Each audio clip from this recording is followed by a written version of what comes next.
আপোনালোকলৈ আন্তৰিক অভিনন্দন জনাই আজি জনাইছোঁ যে বৰ্তমান সময়ৰ আমাৰ সংখ্যালঘু জনগণৰ বিভিন্ন ধৰণৰ সমস্যা আছে। সামাজিক, ৰাজনৈতিক, অৰ্থনৈতিক, শৈক্ষিক এই সমস্যাবোৰৰ সমাধানৰ ক্ষেত্ৰত আমাৰ জ্যেষ্ঠ নাগৰিকসকলৰ এটা চিন্তা আহিছে যে যদি বৰ্তমান যি হাৰত চলি আছে, যেনেকৈ চলি আছে সেই হাৰত যদি চলি থাকে তেনেহ'লে এটা সময়ত সংখ্যালঘুসকলৰ যি সমস্যা সেই সমস্যাবোৰ সমাধান নহ'ব, যে নেতৃত্ববিহীনভাৱে এই সকলোবোৰ চলি আছে।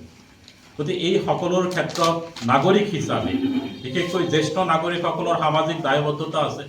গতিকে সেই দায়বদ্ধতাক তেওঁলোকে চিন্তা কৰি এই ফকীৰাগাম অঞ্চলৰ কিছুমান জ্যেষ্ঠ নাগৰিক একেলগে হৈ এটা সিদ্ধান্ত ল'লে যে নাই, আমি যদি সংঘবদ্ধভাৱে বা ঐক্যবদ্ধভাৱে যদি এই সামাজিক শুধৰণিৰ চেষ্টা কৰোঁ বা সংস্কাৰৰ চেষ্টা কৰোঁ, নিশ্চয় আমি তাৰ এটা ফল লাভ কৰিব পাৰিম। বিশেষকৈ আমাৰ সমাজসমূহত ড্ৰাগছ আছে, মদ আছে বা অন্য অনৈতিক কাৰ্যৰ যিবোৰ প্ৰয়োগবোৰ দেখা গৈছে, সেইবিলাক নিয়ন্ত্ৰণৰ কাৰণে আমাৰ জ্যেষ্ঠ নাগৰিকসকল যদি আগবাঢ়ি আহে নিশ্চয় এই সমাজৰ পৰা এই সকলোবোৰ আঁতৰ কৰিব পাৰিম। ৰাজনৈতিকভাৱেও আমাৰ বিভিন্ন সমস্যা আছে। কিছুদিন আগতে আমাৰ ডিভোটাৰ সম্পৰ্কীয় যি ঘটনাবোৰ হ'ল, এই ঘটনাবোৰে আমাৰ নাগৰিকসকলক, সহজ সৰল নাগৰিকসকলক খুবেই চিন্তিত কৰি তুলিছে। যদি এই সকলোবোৰৰ পৰা আমি কেনেকৈ নিস্তাৰ লাভ কৰিম, যদি আমি সকলোৱে এইবোৰ চিন্তা নকৰোঁ, সংঘবদ্ধভাৱে যদি প্ৰচেষ্টা নলওঁ, তেনেহ'লে এই ধৰণৰ হাৰাশাস্তিটো আমি ভোগ কৰিবই লাগিব। আমাৰ বাবে কোনে ক'ব? কাৰণ যিসকলৰ ওপৰত আমি আস্থা ৰাখোঁ ৰাজনৈতিকভাৱে, যিসকলক আমি ভোট দিওঁ, নেতা পাতোঁ, আজি বিপদৰ সময়ত তেওঁলোকৰ বহুতেই নীৰৱ হৈ থাকে। গতিকে এনে এটা পৰিস্থিতিত আমাৰ জ্যেষ্ঠ নাগৰিকসকলে চিন্তা কৰিছে যে না, আমাৰ সমস্যা আমিয়ে সমাধান কৰাৰ যদি দায়িত্ব ল'ব লাগে তেনেহ'লে আমি সংঘবদ্ধ হ'ব লাগিব।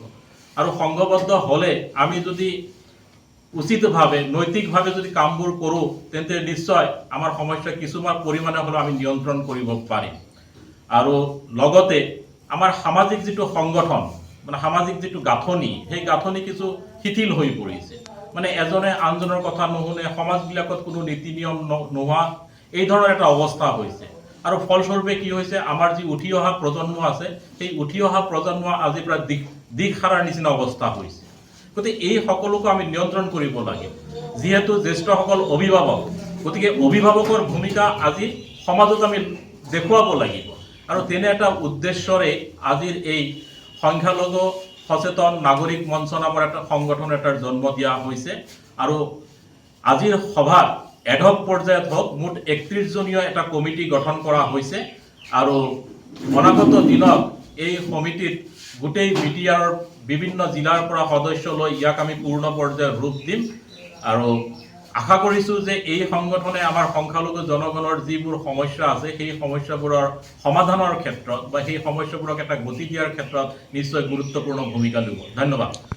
সভাৰ জৰিয়তে আমি হিচাপে নিৰ্বাচিত কৰিছোঁ আব্দুল মজিদ। তেখেত প্ৰাক্তন অভিযন্তা, ইৰিগেশ্যন বিভাগৰ আছিল। তেখেতক সভাপতিৰ দায়িত্ব দিয়া হৈছে। সাধাৰণ সম্পাদক চৌধুৰী, তেখেত এগৰাকী প্ৰাক্তন শিক্ষক, তেখেতক সাধাৰণ সম্পাদকৰ দায়িত্ব দিয়া হৈছে। তাৰ লগে লগে আমাৰ আৰু কিছুমান পদবী আমি দিছোঁ আমি, যেনে সভাপতি, আমি 5জন সভাপতিও ৰাখিছোঁ, সাংগঠনিক সম্পাদক আমি ৰাখিছোঁ, তাৰপিছত সম্পাদকৰ দায়িত্ব আমি ৰাখিছোঁ।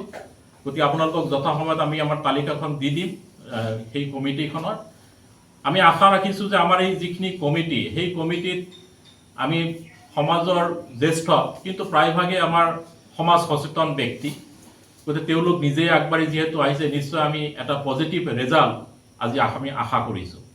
যিকোনো খবৰৰ বাবে যোগাযোগ কৰক 7099017330 লগতে 7099017110 নম্বৰত।